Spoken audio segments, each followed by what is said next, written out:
Después de haber celebrado el Domingo del Buen Pastor, cuya liturgia nos comentó el Padre José Joaquín, iniciamos esta nueva semana, esta cuarta semana de Pascua, en la cual vamos leyendo los Hechos de los Apóstoles, que la Iglesia se va abriendo a la gentilidad.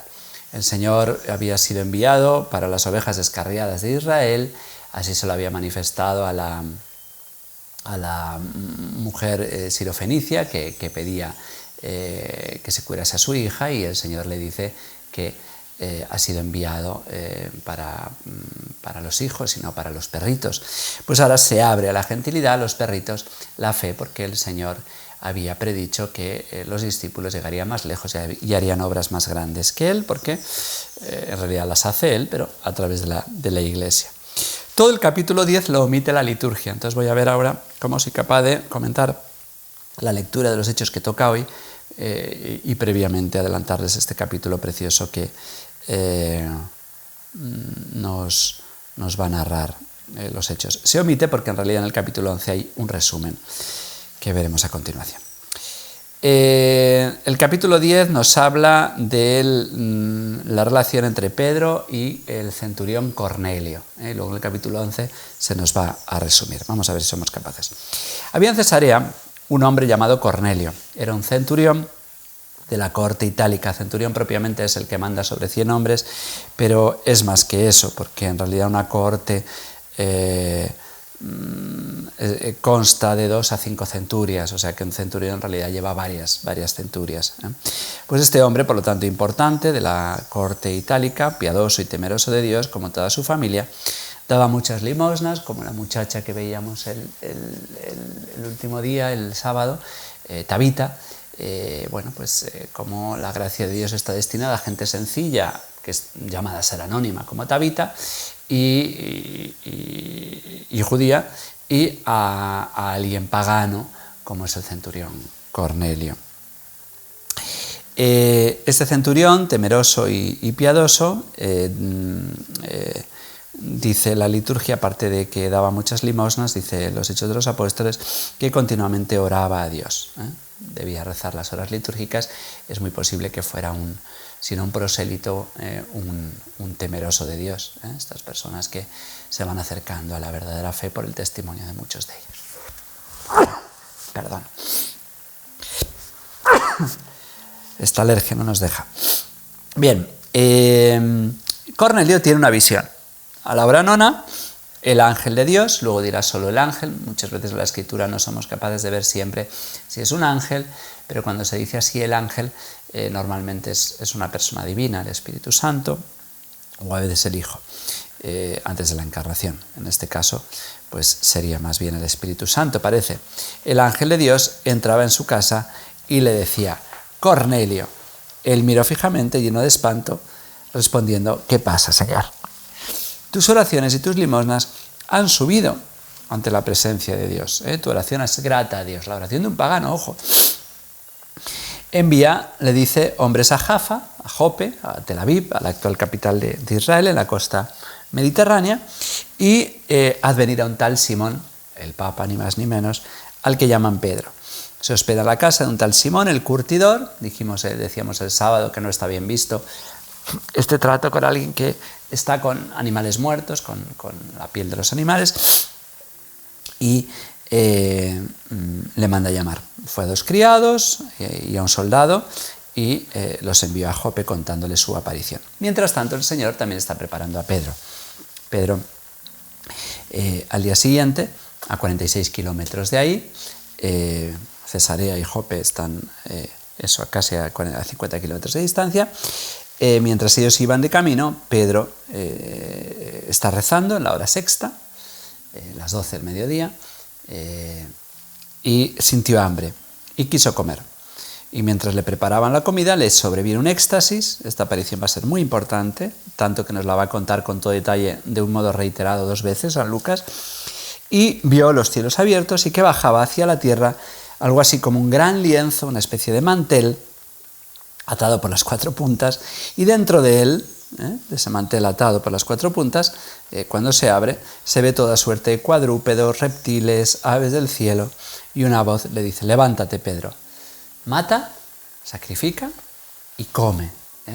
Se le está mandando comer animales que hasta ahora Pedro, en su educación judía, en la ley mosaica, había considerado impuros.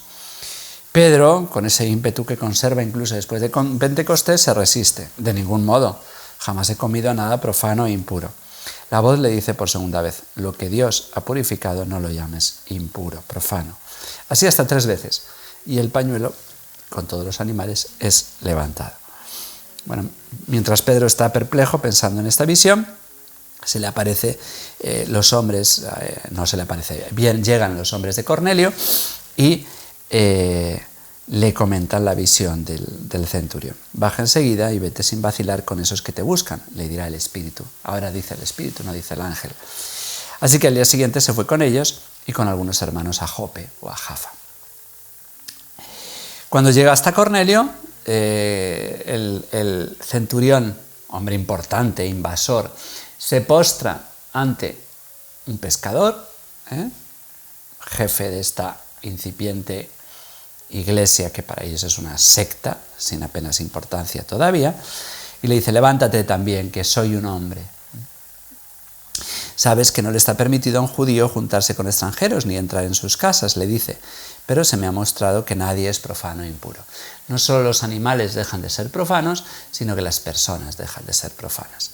Un judío, ahora cristiano, puede entrar en cualquier hogar.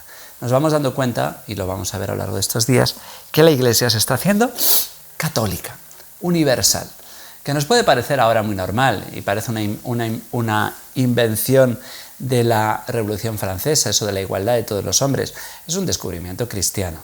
Igualdad relativa, ojo, que la jerarquía existe porque la naturaleza es jerárquica y no es esa igualdad falsa que propugna la Revolución Francesa, porque la única igualdad que hay entre los hombres es la que procede de la filiación divina. Porque somos hijos de Dios, criaturas de Dios al menos, somos iguales en dignidad, pero si no hay un Padre que nos hace iguales, en absoluto somos nosotros iguales, y por eso donde falta Dios, falta realmente la igualdad. La Iglesia se está haciendo católica. Ya donde no hay catolicismo, aunque nos parezca algo muy manido y muy normal y muy habitual, y hasta muchos ateos lo defiendan, váyanse ustedes a un lugar donde no ha sido profundamente evangelizado, en el que la igualdad no existirá, como no existe hoy, cuando hay hombres que deciden si deben vivir o no deben vivir, otros por estar enfermos o por no haber nacido todavía. Dice el Espíritu: Dios no hace acepción de personas, en cualquier nación le es grato quien le teme y practica la justicia. Él ha enviado, prosigue su palabra a los hijos de Israel, anunciándoles la buena nueva de la paz por medio de Jesucristo, Señor de todos. Jesucristo, Señor de todos. Esta es la buena noticia, que no se nos ha dado, dirá en otro momento, no se nos ha dado otro nombre bajo el cual hayamos sido salvados. Saben ustedes lo sucedido en toda Judea, comenzando por Galilea, después que Juan predicó el bautismo. Es histórico, no es un acontecimiento, como gusta decir ahora, metahistórico, es un acontecimiento que ocurre en la historia. Como Dios ungió a Jesús de Nazaret con el Espíritu Santo y con poder, y cómo pasó haciendo el bien y curando a todos los oprimidos por el diablo. Jesús en carne mortal ha pisado esta tierra y ha cambiado la historia del mundo.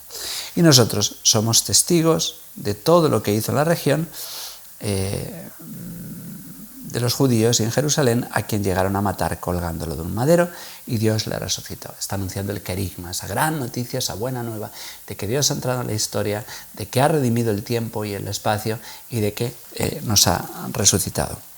Y nosotros hemos comido y hemos bebido con Él, y nos ha mandado que predicásemos al pueblo y diésemos testimonio de que ha sido constituido por Dios juez de vivos y muertos. Es el credo por el cual van a morir tantos y tenemos que dar la vida a nosotros.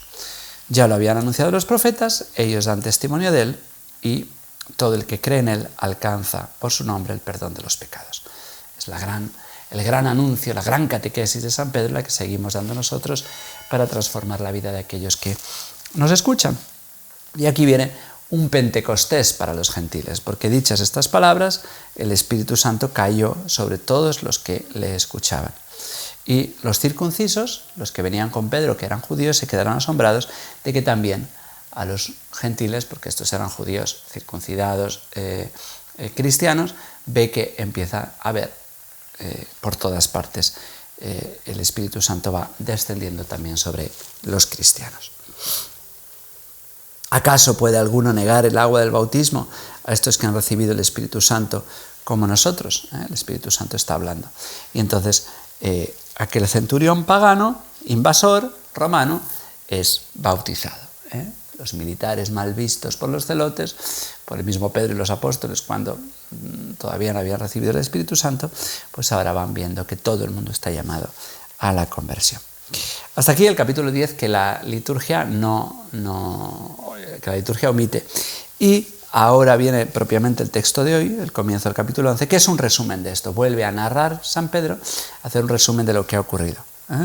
Los apóstoles y hermanos de Judea se enteraron de que también los gentiles habían recibido la palabra de Dios y una vez en Jerusalén le preguntan, le reprochan a Pedro, al Papa, le reprochan porque no entiende lo que ha hecho, que haya entrado en casa de un pagano y no solo eso, sino que lo haya bautizado. Has entrado en casa de incircuncisos y has comido con ellos y ahora los bautizas. Y entonces Pedro cuenta de nuevo. Orando en Jaffa tuve un éxtasis, vi el mantel que se descolgaba del cielo, que se me decía mata y come, y ante su objeción le dice lo que Dios ha declarado profano, tú no declara puro, tú no lo puedes declarar profano, y no narra el encuentro de los enviados por Cornelio a Cesarea. Al bajar sobre ellos el Espíritu Santo, dice San Pedro, cuando vi que el Espíritu Santo bajaba sobre ellos, recordé lo que había dicho el Señor. Continuamente lo que yo hago ahora lo entenderás más tarde. Continuamente van entendiendo mejor lo que Jesús había dicho y hecho. Cuando bajó el Espíritu Santo sobre ellos, me acordé de que había dicho el Señor, Juan bautizó con agua, ustedes serán bautizados con Espíritu Santo. ¿Quién soy yo para oponerme a Dios? Es esta docilidad al Espíritu Santo que se ha dado de modo especial desde Pentecostés. Así que se calmaron y alabaron a Dios. También a los gentiles les ha otorgado Dios la conversión que lleva a la vida. Como digo, la Iglesia se está haciendo católica, se está haciendo universal y todos son admitidos en ella. Pues mañana proseguiremos con este capítulo 11 que hemos empezado a leer hoy. Que la bendición de Dios Todopoderoso, Padre, Hijo y Espíritu Santo descienda sobre ustedes y les acompañe siempre. Hasta mañana si Dios quiere.